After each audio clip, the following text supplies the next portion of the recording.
All right, let's begin. Question 4 says, why did the colonists desire for independence from Great Britain? There are four main reasons. The first one is distance, that's the most important one.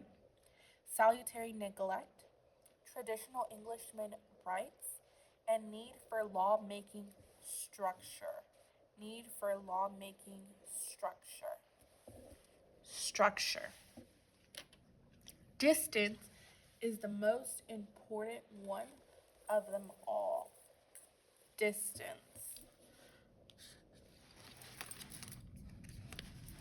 Question number 5. What was the result of President Andrew Jackson's policy towards Native Americans?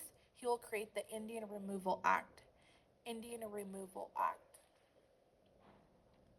Question 6. Explain no taxation without representation.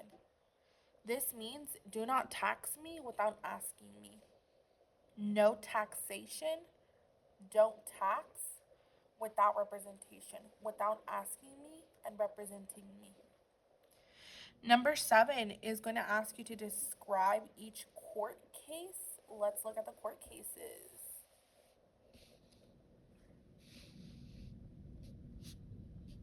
All right.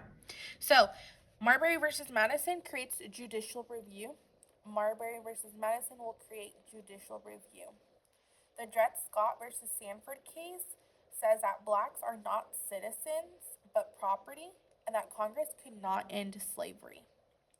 Dred Scott versus Sanford, blacks are not citizens but they are property and Congress could not end slavery. The third one is McCall versus Maryland and Gibbons versus Ogden. You don't really need to know the specifics about this, but you do need to know that these two court cases will increase the power of the federal government. Increase the power of the federal government.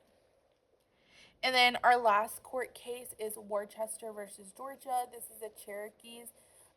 They are suing the state of Georgia. They believe they have the right to their land, and the Supreme Court will agree with them, but Jackson is going to ignore the ruling, okay?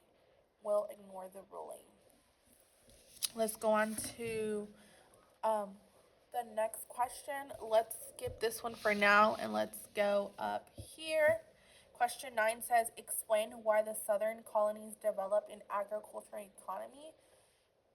It's asking, in the South, why were they growing crops? Why did they have slaves? Well, that's because in the South we had very fertile soil, so we're able to grow pretty much anything, and we have a lot of open land for plantations. So it was a good spot for slaves.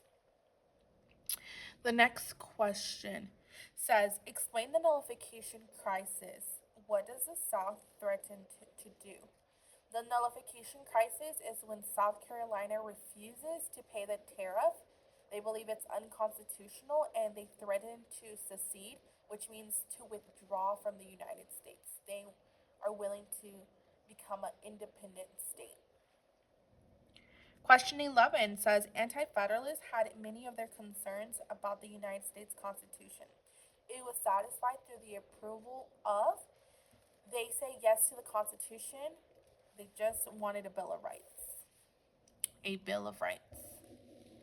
All right, the next question says, what impact did agricultural innovations have on the demand for slavery?